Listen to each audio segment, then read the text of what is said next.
BC 586년 이스라엘 백성들은 바벨론에 의해서 나라가 망하고 포로로 끌려가면서 온 땅과 몸과 마음과 영혼이 마치 황무지처럼 그렇게 초토화되어 버렸습니다. 전쟁과 기근으로 인해서 안락하고 행복했던 모든 일상이 하루아침에 무너져 버렸고, 거리에는 시체가 썩는 그런 냄새가 즐비하며 부모를 잃어버린 아이들의 울음소리가 끊이질 않게 되었습니다. 심지어 오늘 본문인 예레미야 애가 2장 20절에 보게 되면 바벨론이 예루살렘 성을 포위했을 그때 이스라엘 백성들은 자기의 열매, 곧 자기 손에 받은 아이를 먹었더라, 그렇게 기록하고 있습니다. 또 예레미야 애가 4장 10절에 보게 되면 부녀가 손으로 자기 자녀를 삶아서 음식으로 삼았다, 그렇게 기록하고 있습니다. 참 끔찍하죠. 눈에 넣어도 아프지 않을 그 사랑하는 자녀를 솥에 삶아서 먹고 있는 그 이스라엘 백성들의 모습을 한번 상상해 보십시오. 전쟁과 기근은 그렇게 그들의 당연하다고 생각했던 그들의 모든 일상들을 파괴시켜 버렸고, 하나님의 백성들이 자신들의 자녀들을 잡아먹는 정말로 참혹하고도 끔찍한 좀비와 같은 그런 세상을 만들어버리게 된 것입니다. 이러한 때 그들이 할 수 있는 것은 무엇이 있었겠습니까? 어떤 탁월한 정치 지도자가 그들을 구원할 수 있겠으며, 어떤 나라가 자비와 궁율로 그들에게 양식과 잠자리를 편안하게 제공할 수 있었겠습니까? 이 하나님의 말씀을 대변했던 선지자는 절체절명의 절망과 두려움 속에서 눈물 흘리지 아니할 수 없었다라는 것이죠. 그리고 그 눈물을 잉크 삼아 하나님의 말씀을 대언하여 기록한 것이 오늘 본문의 예레미야 애가인 것입니다. 애가라는 말은 말 그대로 슬픈 노래라는 그런 뜻입니다. 그렇겠죠. 전쟁과 기근 속에서 성전이 회파되고 그 땅이 황폐하게 된 그 처참한 상황 속에서 무슨 노래를 할 수가 있었겠습니까? 애가 아니면 안 되겠죠. 탄식과 애통의 애가를 그들은 부를 수밖에 없었을 것입니다. 그러나 우리가 읽은 이 애가는 그냥 애가가 아니라 예레미야 애가입니다. 하나님의 말씀을 대언하는 선지자가 그 심중에 가득한 눈물을 길어 올려서 하나님의 말씀을 대언하여 선포하고 또 노래했던 하나님의 말씀이다라는 것입니다. 그 애가가 하나님의 말씀이라면, 그냥 노래가 아니라 하나님의 말씀이라면 그곳에 미래가 있고 희망이 있으며 생명이 있는 줄을 믿으시기 바랍니다. 슬픈 노래, 애가라 할지라도 슬픔으로 깊이 참식하는 것이 아니라는 것이죠. 왜요?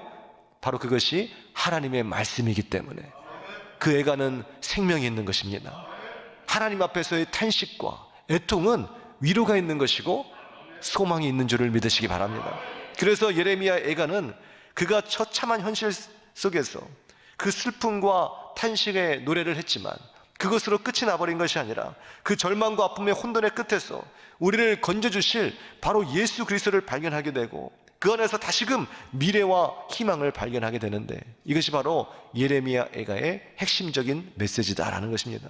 예레미야 선지자는 바로 그 희망과 생명을 발견하기 위해서 특별히 오늘 본문에서는 두 가지로 우리에게 요약하여 말씀하고 있습니다. 첫째는 여호와의 구원을 바라며 잠잠히 기다리라라는 것입니다. 절망의 끝에서 무엇을 할 수 있는가? 오늘 이스라엘 백성들은 탄식하며 내가 어찌하리요? 어찌하리요? 이것이 그들의 탄식이요 애가 아니었겠습니까?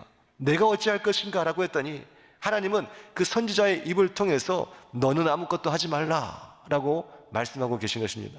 대신 하나님을 절대적으로 신뢰하고 의지하며 붙들라라는 것이죠. 다시 말해서 네 힘을 의지하지 말고 신뢰하지 말고 전심으로 전적으로 주님을 신뢰하고 찾으라라는 것입니다. 기도는 자신의 힘을 제로로 하고 하나님의 힘을 100% 끌어올리는 시간, 이것이 바로 기도인 것입니다. 그러기 위해서는 나는 죽고 내 안에 오직 예수 그리스도만 사셔야겠죠. 올해 우리 2024년도 우리 교회 주제인 주님 내 안에, 나 주님 안에, 오늘 이 표현은 요한복음 15장 7절의 말씀인데, 이 말씀 역시 나는 죽고 내 안에 오직 예수 그리스도만 사는 것, 이것이 내 삶의 원동력이 되고 능력이 되고 소망이 된다라는 그런 말씀인 것입니다. 기도는 여전히 내 힘으로 할 수 있다는 내 자존심과 내 의와 내 자아를 완전히 못 박는 시간, 이것이 바로 기도의 시간인 것입니다. 여전히 내 안에서 꿈틀꿈틀거리며 하나님의 거룩한 뜻을 저버리게 하는 내 안의 그 정과 욕심을 십자가에 못 박는 시간, 이것이 바로 기도의 시간인 것입니다.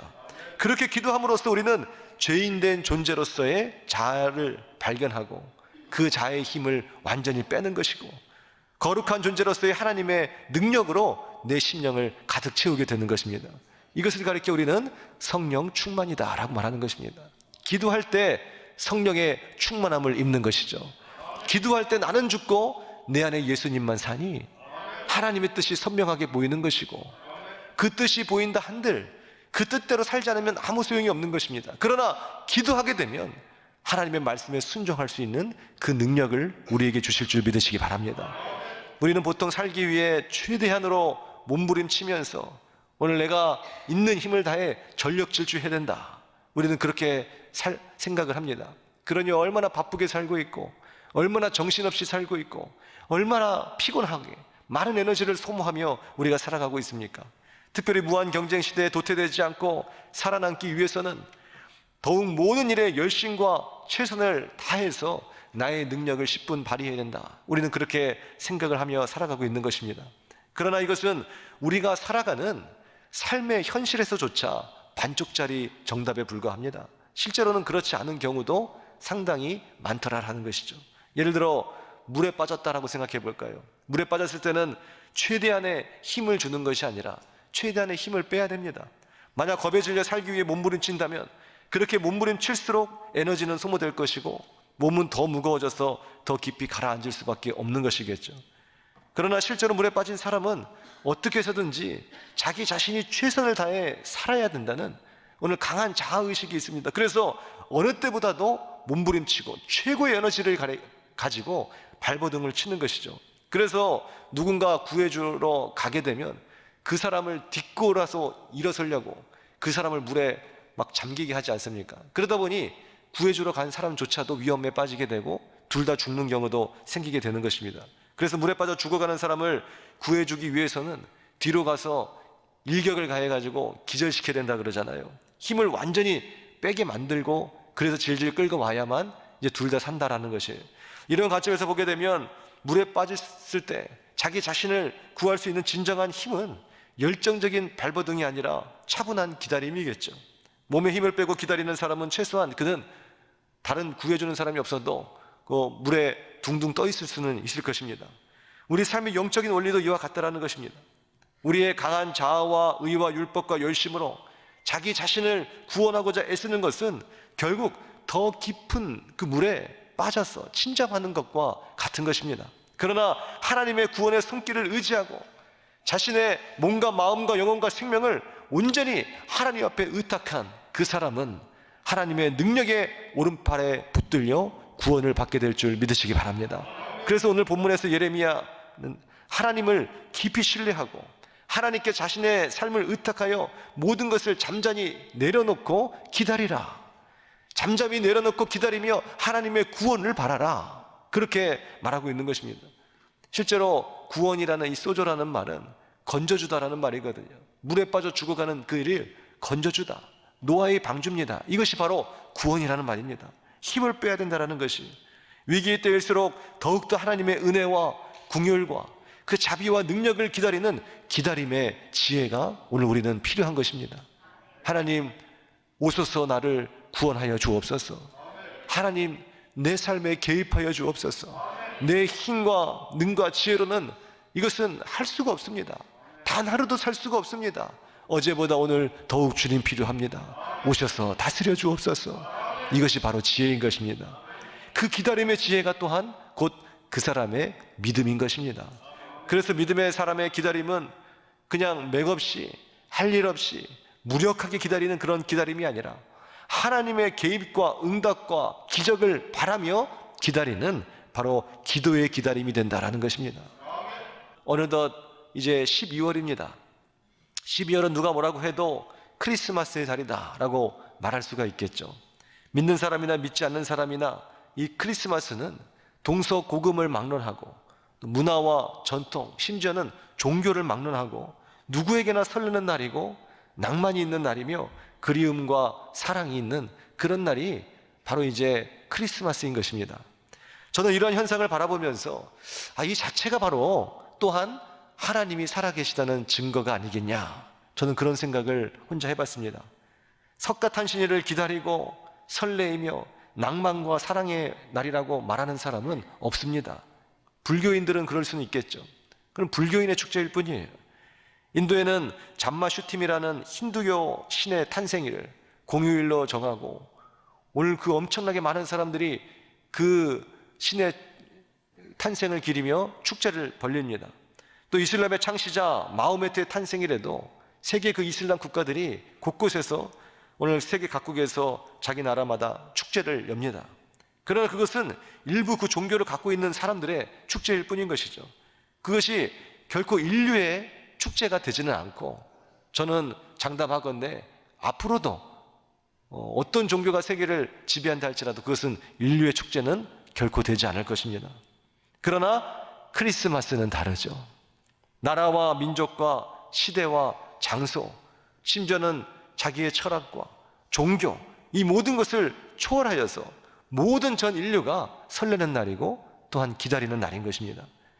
낭만과 사랑의 빛으로 전 세계가 물드는 날입니다. 왜 그럴까요? 왜 이 크리스마스만 유독 오늘 이 모든 것을 초월하여서 모든 사람들에게 설레임과 낭만으로 기다림으로 다가올까요? 그것은 알 수 없습니다. 그냥 어떻게 역사가 흐르다 보니까 사람들이 좋아하니까 그런 거지 뭐 라고 말할 수도 있겠지만, 그것은 합리적인 설명이 아니고 또 억지일 뿐인 것이죠. 그렇다고 어떻게 이것이 전 인류의 축제가 되고 전 인류가 그냥 공감할 수 있는 낭만과 그리움의 그 날이 됐는지는 뭐 정확히 설명할 길은 아무도 없을 것입니다. 그러나 우리는 다만 영적인 눈으로 바라보자라는 것이죠. 그 영적인 눈으로 해석해 보건대 그 이유는 바로 예수님이 찬양과 영광과 존귀를 받으시기에 합당한 분이시기 때문에 그렇다라는 것입니다. 하나님이 그렇게 하셨다라는 것이에요. 하나님의 아들 예수 그리스도가 이 땅에 오심에 대하여 피조물인 네가 종교가 어떻든 철학이 어떻든 그 앞에 무릎을 꿇라라는 것이에요. 하나님 앞에 겸손히 엎드리라는 것입니다. 내 아들 예수 그리스도가 이 땅에 온 그 날에 대해서 전 인류는 침묵하라, 잠잠하라, 축제를 벌려라, 사랑하라, 그리워하라, 설레어하라, 바로 그겁니다. 빌립보서 2장 6절 이하는 마치 이것을 증명이라도 하듯 여실히 그것을 그대로 보여주고 있습니다. 우리 빌립보서 2장 6절 이하를 다 함께 한번 읽어볼까요? 그는 근본 하나님의 본체시나 하나님과 동등됨을 취할 것으로 여기지 아니하시고 오히려 자기를 비어 종의 형체를 가져 사람들과 같이 되었고 사람의 모양으로 나타나셨음에 자기를 낮추시고 죽기까지 복종하셨으니 곧 십자가에 죽으심이라. 이러므로 하나님이 그를 지극히 높여 모든 이름 위에 뛰어난 이름을 주사 하늘에 있는 자들과 땅에 있는 자들과 땅 아래에 있는 자들로 모든 무릎을 예수의 이름에 꿇게 하시고 모든 입으로 예수 그리스도를 주라 시인하여 하나님 아버지께 영광을 돌리게 하셨느니라. 아멘. 할렐루야. 크리스마스에 왜 전 인류가 설레어하고 그리워하고 오늘 낭만으로 받아들이는지 기대하는지 이제 이해가 되시죠? 오늘 하나님이 그렇게 만드신 거예요. 하나님이 예수 그리스도 그를 지극히 높여 모든 이름 위에 뛰어난 이름을 주셨기 때문에 하늘에 있는 자들도 땅에 있는 자들도, 땅에서 공부 잘하는 사람 말고요, 땅에서 뭐 부자들 말고요, 또 가난한 자들이라도 말고요, 심지어는 믿는 자들도 말고요, 그냥 땅에 있는 자들, 더 나아가서는 땅 아래에 있는 자들, 모든 무릎을 예수의 이름에 꿇게 하시고, 이거는 지금 예수 그리스도를 영접하고 받아들여서 구주로 고백하는 것과는 다른 것이에요. 내가 예수를 거부한다고 해가지고 예수님 앞에서 도도하게 있을 사람은 아무도 없습니다. 지금은 크리스마스 나는 산타 기다리는 거지 본인이 흥분해도 그건 피할 수 없어요. 영적 원리에 있어서는 하나님이 그렇게 만드신 거예요. 다만 나중에 하나님의 심판대에서도 내가 산타 기다리는 거지 할 사람은 아무도 없어요. 다 두려워 떨겠죠. 근데 일단은 예수 그리스도가 오시는 그 날에 모든 사람이 두려워 떨며 기쁨과 기대감으로 예수의 발 앞에 무릎을 꿇게 하셨다라는 것입니다. 예수 그리스도를 주라 신하여 하나님 아버지께 영광을 돌리게 하셨느니라. 그렇기 때문에 하나님은 예수 그리스도가 이 땅에 오신 그날을 모든 사람들이 다 경이롭게 바라보게 하신 거예요. 예수님을 기뻐하고 기대하게 하신 것입니다. 그들이 비록 예수님을 영접하지 않고 로마서 1장 21절의 그 말씀처럼 하나님을 알되 지금 크리스마스를 다 알아요. 그날이 예수님 오신 날이라는 걸 다 알아요. 애써 산타로 바꾸고 있잖아요.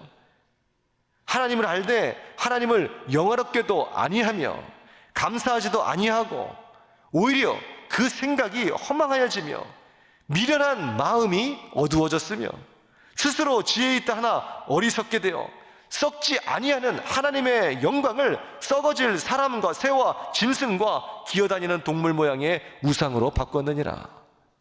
이런 인간의 그 타락함. 하나님은 그러나 세상의 사람들이 그렇게 예수 그리스도를 산타로 대체했다 할지라도 크리스마스를 크리스마스 되게 하신 것이에요. 전 인류가 동서고금을 막론하고 그날을 기념하게끔, 더 나아가 온 인류를 하여금 그날을 고대하고 기다리게 하신 것입니다. 자기가 뭔지도 모른 채 나는 예수님 안 믿어 막 해도 크리스마스는 다 나가서 축제를, 자기가 술을 마시고 고주망태가 되든 말든 괜히 맥없이 예수님 오신 날이라고 막 그러고 있는 것이에요. 왜 그렇습니까? 어둠 속에 강력한 빛이 비쳤기 때문에 그런 것이에요. 자기는 그 빛을 알지 못하고 그 빛을 거부한다 할지라도 그 빛은 온 세계를 덮었어요. 자기 어두웠던 심령도 밝혔어요. 그러니 거기에 안에서 깜짝 놀란 거예요. 기대감과 설렘이 있고 처음으로 낭만과 설렘이라는 걸 알게 되고 사랑이 뭔지를 알게 되고 자기가 그걸 계속 거부하고 있어도 온 세상이 밝긴 밝단 말이에요. 그 어두워진 그 심령에 오늘 하나님의 그 빛이 비춰지기 시작한 것입니다. 다만 계속해서 거부하고 있는 것이죠. 그러나 믿는 하나님의 자녀들은 온 인류의 어둠을 밝히는 그 생명의 그 빛이 바로 예수 그리스도의 빛인 줄을 아는 것입니다. 그리고 크리스마스 그날 예수님의 그 발 앞에 엎드려 경배하는 것이죠. 그 옛날 동방 박사들이 예수님께 절하며 예물을 드리며 하나님의 오심을 찬양했던 것처럼 믿는 하나님의 자녀들은 크리스마스에 대한 설레임과 낭만, 사랑, 왠지 모르게 크리스마스에는 마음이 막 설레, 낭만적이야, 이런 걸로 당연히 우리는 끝나는 것이 아니에요. 그것을 넘어 왜 어둠 속에 내 인생의 생명의 빛이 비칠까? 그것은 바로 나의 죄와 사망의 모든 권세로부터 자유케 하신 예수 그리스도, 내게 영원한 생명을 주신 예수 그리스도께서 내 안에 오셨기 때문에 그 빛 속에서 주님을 발견하는 것입니다. 이것이 바로 믿는 하나님의 자녀들이다라는 것이죠. 그래서 오늘 두 번째 메시지는 바로 그렇기 때문에 기도하고 기대하며 기다리라라는 것입니다. 뭐라고요? 기도하고 기대하며 기다리라. 모든 인류가 크리스마스를 기대하고 기다리며 그 마음의 설레임을 갖지만은 믿는 우리 하나님의 자녀들은 하나 더 추가해서 그날을 기도하면서 그리고 기대하면서 기다린다라는 것이에요. 기다림이 실망과 지루함, 기다림이라는 것은 원래가 좀 지루한 거잖아요. 근데 실망과 지루함으로 다가오지 않게 해서는 이 기다림에 대한 기대감이 필요한 거예요. 그러나 그 기대감이 헛된 뜬구름 잡는 기대감, 일장춘몽이 되지 않기 위해서는 반드시 그 기대감 뒤에 기도가 있어야 된다는 것입니다.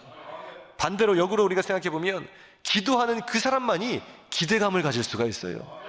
다 잘 될 것 같다. 내 삶이 풀릴 것 같다. 하나님이 나를 사랑하신다. 내가 구원받았구나. 내 삶의 그 현실은 바로 이 세상이 아니라 저 천국이야. 나의 시민권은 여기 있는 것이 아니라 천국에 있는 거였지. 기도하는 사람만이 인생에 기대감을 가질 수가 있어요. 그 기대감을 가지고 있는 사람만이 오늘 다가오는 성탄절 예수 그리스도를 기다릴 수가 있는 것입니다. 기도와 기도 그리고 그 기다림은 우리의 믿는 사람들에게 뗄래야 뗄 수 없는 불가분의 관계가 되더라라는 것이죠. 그것은 믿음, 소망, 사랑 이 세 가지 은사와 같습니다. 믿음은 우리로 하여금 기도하게 하는 것이고, 소망은 우리로 하여금 기대감을 갖게 하는 것이고, 사랑은 우리로 하여금 기다릴 수 있게 하는 것입니다. 성탄절에 오신 예수님은 바로 사랑이 우리 곁에 오신 것입니다.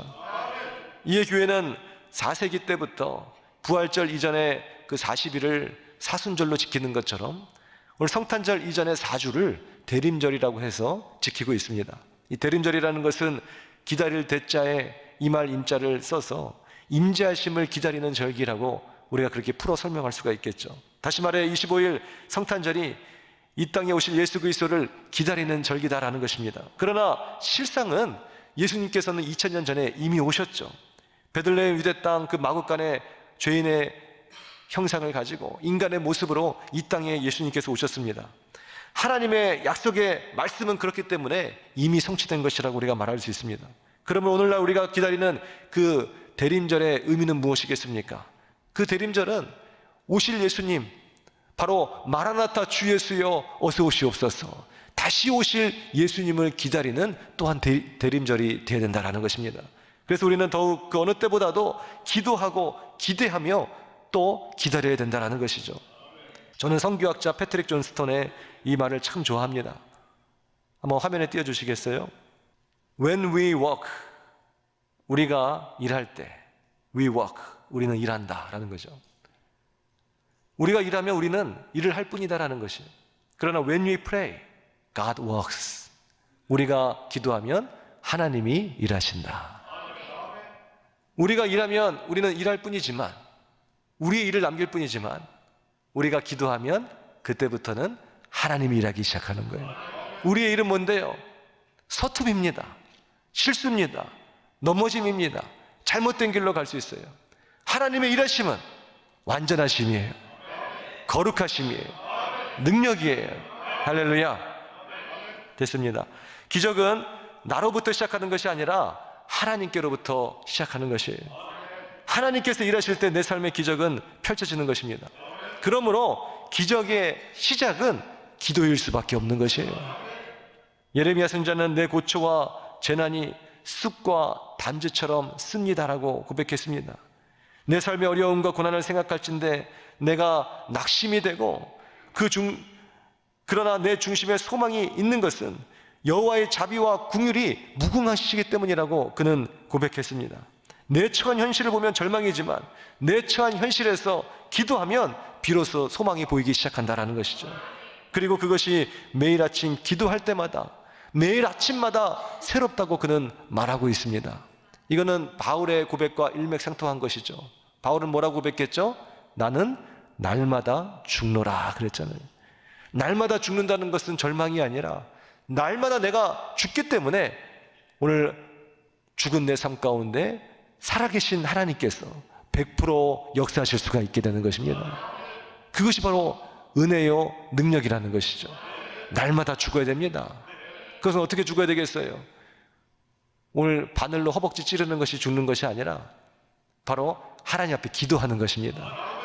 달려가는 것이에요. 그렇게 그 기도하는 그 인생은 날마다 죽는 인생이 되는 것이고, 날마다 죽는 그 인생은 하나님의 위대한 일을 바라볼 수 있는 바로 기적의 주인공이 된다라는 것이죠. 이번 크리스마스의 기적을 맛보고 싶지 않으십니까?